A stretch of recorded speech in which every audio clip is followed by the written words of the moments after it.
Hello, it's Philip Carr-Gomm. Welcome to Tea with the Druid 98.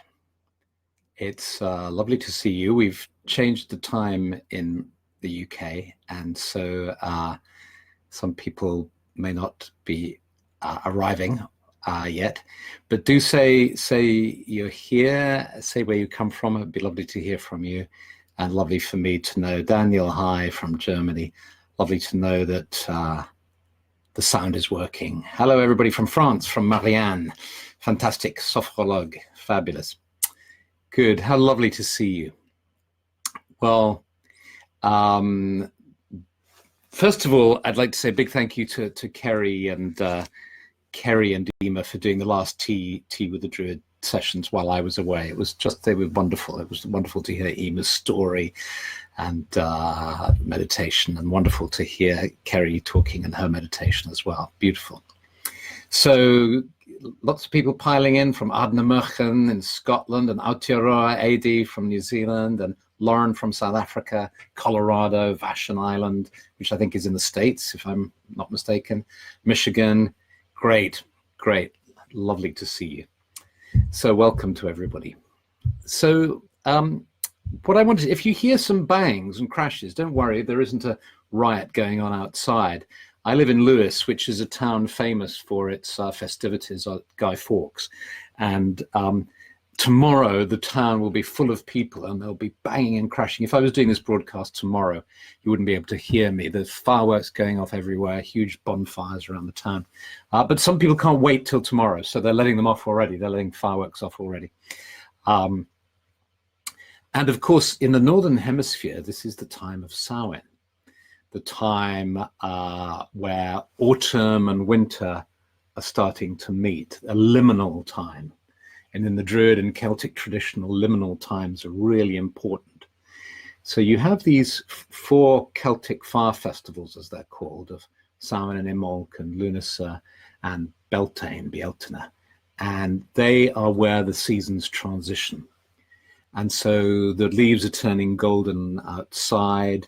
It feels autumnal, and we're just starting to get a hint that winter is on its way, with some strong storms actually over the weekend.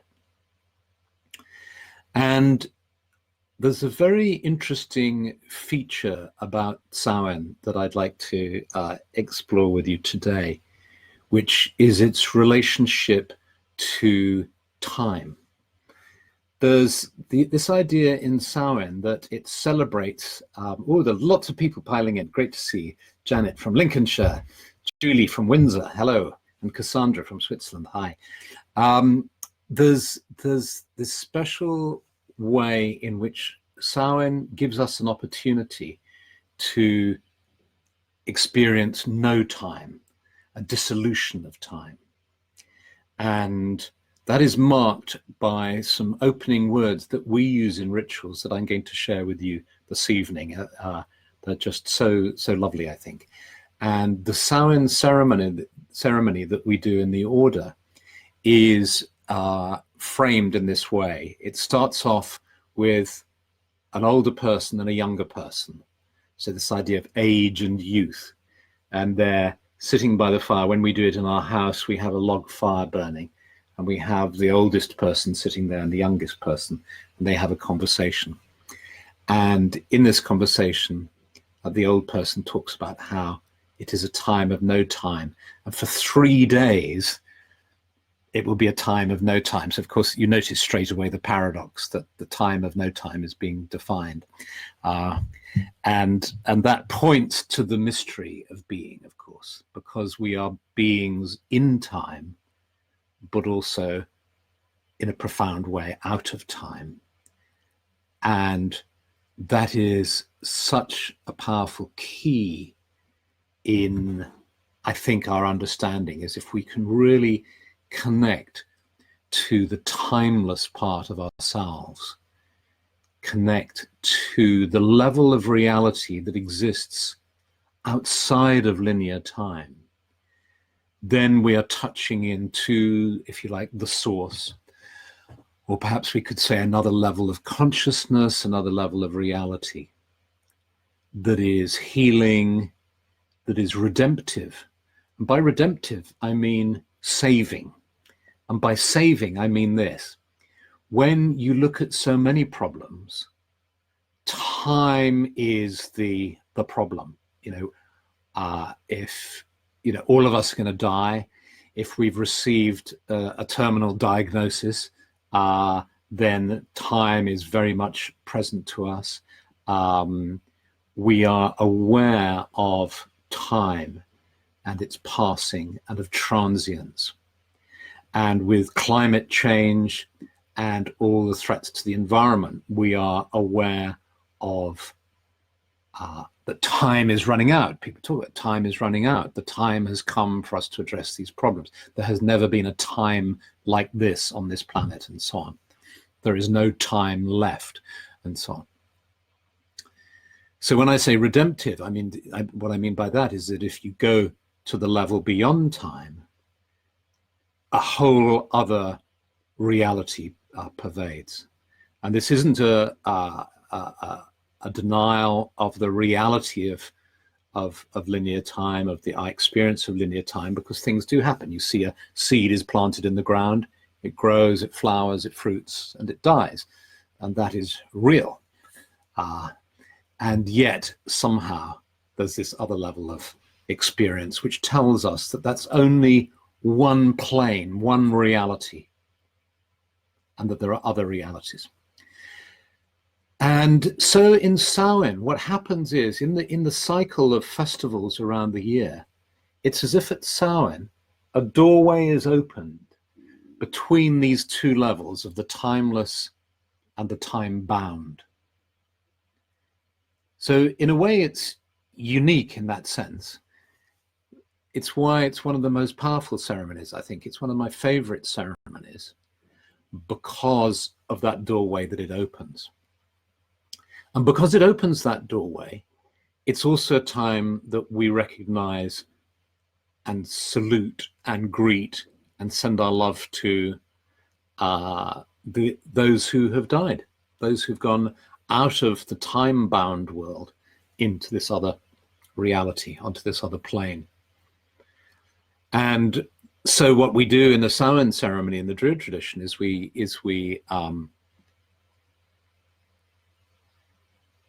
create a ceremony where we create a timeless moment.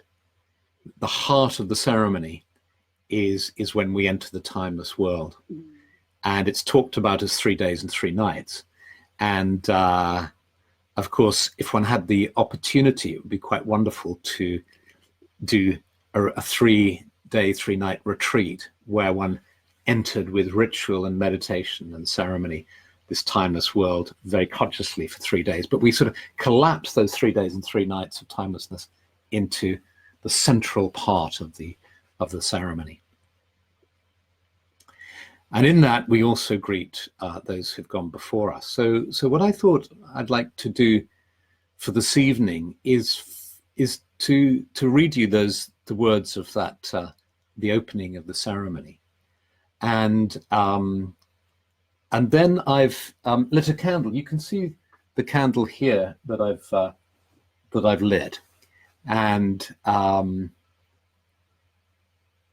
in Samhain, we often, the ceremony is done in a dimly lit place, and in fact we blow all the candles out at a certain time and open a window or a door to greet the spirits. We might be outside, we greet the spirits outside, and so I'm going to do this, and it's entirely up to you. You can either kind of join in with me if you feel like it, just watch and listen. But here's how it goes. We if you can imagine the scene of a fireplace. Imagine a fire burning, and an old woman sitting by the fire, and a young child sitting across from her, looking at her.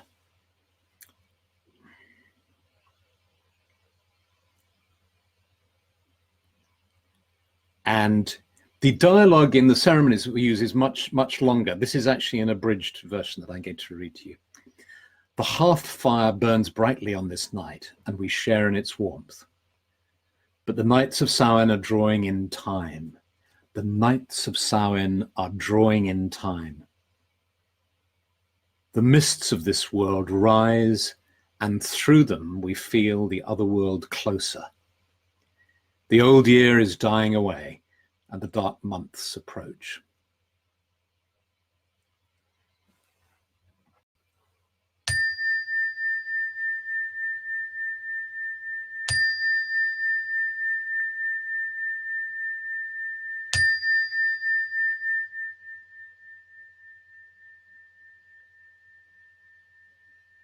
And she's still speaking to the young boy.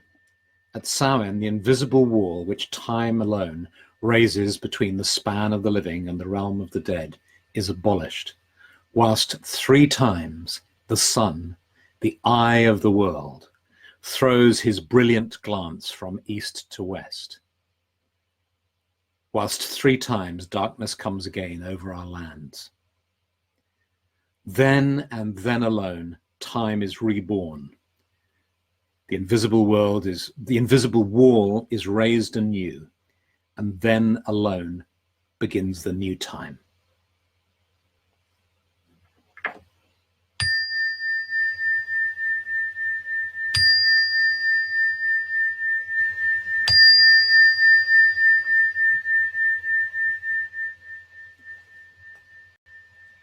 During these days of no time, we welcome and honor those who have gone before us.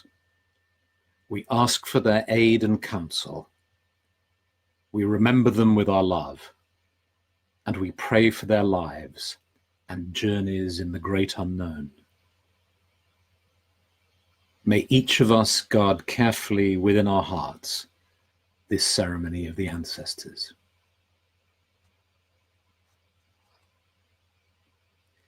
And so in the full version of the ceremony, the young one asks questions, the Mabon asks questions of the old one, and the old one replies along these lines and talks about how 3 times the sun, the eye of the world, throws his brilliant glance from east to west, whilst 3 times darkness comes again over our lands. Then and then alone time is reborn. The invisible wall is raised anew, and then alone begins the new time. And the invisible wall there, that's the idea that, we can't actually function in the world if we're continuously aware of the other world. It would be just impossible. If we were in touch with spirits from the other world all the time, we wouldn't be able to function in an everyday sense. So there's this idea of the invisible wall that normally keeps a separation, but that you create a special time where for 3 days you can commune and so on, or symbolically for 3 days. And in this particular experience we're having together, it's just a few minutes together. So we've entered this space where, I'll read it again. During these days of no time, we welcome and honor those who have gone before us. We ask for their aid and counsel. We remember them with our love. We pray for their lives and journeys in the great unknown. And so I'm going to hold up this candle now, and I'm going to remember those people who have died recently, who I have known. And when we're in a circle together, we'll often say their names softly and quietly out loud, because in the magical tradition there's an understanding that names are significant and powerful, and they connect us to our souls. And so I think about those who have died recently, and I send them my love. And if you want to do the same thing, of course you can do too as well. And I say softly their names: Julia, Marielle, Jay.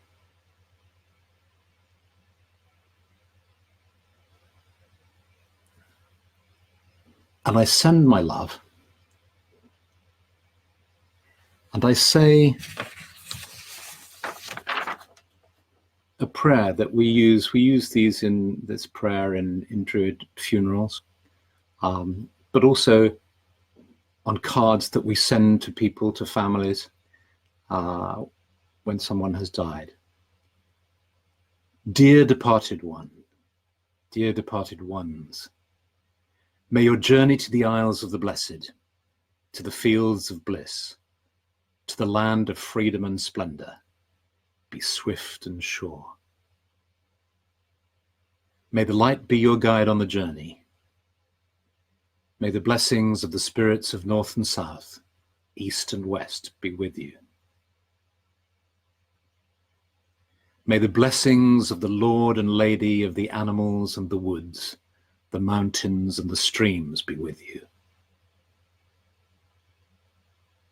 May the blessings of the gods be with you.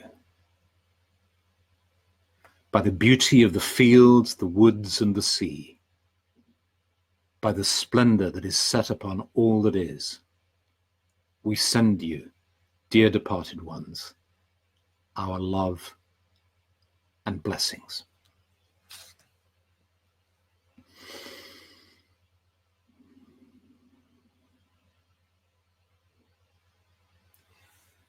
And in the ceremony, when we do a ceremony, we share a feast of honey and salt and bread and wine. And we share this feast by eating these ritual offerings ourselves, and by casting them also into the fire, so that as the wine and the salt and the honey and the bread is thrown into the fire, little puffs of smoke come up from the fire, and the departed ones can share in the feast too. And then we thank the departed ones. We feel their love for us. We feel that connection. And then we say goodbye to them. Fare thee well. And we close our ceremony. We complete it.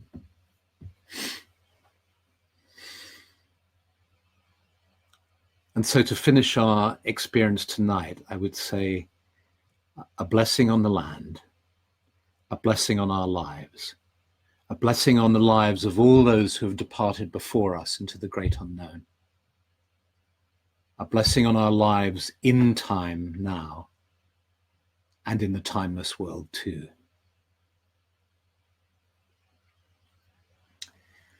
And let me see some of the comments that have come in. Isalinda is saying that in their grove in Sintra in Portugal, they had a Samhain ceremony, and it was absolutely magical and strong. Sintra is the most beautiful spot, just up in the mountains, about an hour out of Lisbon. And the Orders group there has a wonderful temple that they have built in a valley, and you walk through tangerine trees and orange trees down into this green valley, and so I can imagine, Isalinda, where you had your ceremony. I'm going to blow this candle out. I was in a house yesterday. What's today? Monday. Yesterday, where a candle had been left burning all night, and I actually burnt my hand trying to put it out because the wax melted right down, and the flames were huge. So I'm going to finish our experience by blowing the candle out. There. Blessings and love to you. And Maria Sophia Lundgren says, this is my first time here. It's wonderful to meet you all. Hello, Maria. That's great. Fantastic. So lots of lovely comments. I'm going to make some tea and come back and read your comments. So I hope you've had a lovely Samhain. And just if you're thinking in terms of dates, Samhain is traditionally held between 31st of October and the 2nd of November, those sort of 3 days. But the festivals of Samhain and Beltane and Imbolc and Lunasa are not fixed. Solstices and equinoxes are specific points that are astronomical events that can be calculated to the minute. But these other 4 festivals are not astronomical events. They're from what's called the pastoral calendar. And so there's a whole period that we're in the Samhain period now, if you like, and how long you feel it lasts really will depend upon you and your life and your landscape as well, and the weather and what the weather's doing in the season and so on. So even though it's November the 4th, still doing little Samhain ceremony is absolutely fine. So thank you so much for being here and for joining together. And it's lovely to feel you all somehow, the fact that we're all separated all the way around the earth, right the way down to New Zealand and across to Brazil and up to Iceland and so on. Nevertheless, in some way we're together, and it's exactly that same paradox that I talked about, that we live in time and out of time, and we live in specific areas of space, but also outside of the normal spatial considerations as well. This is the great mystery of being a human being, the wonder really of it, the wonder of it. So have a good evening, much love, many blessings, and see you again next week. Bye.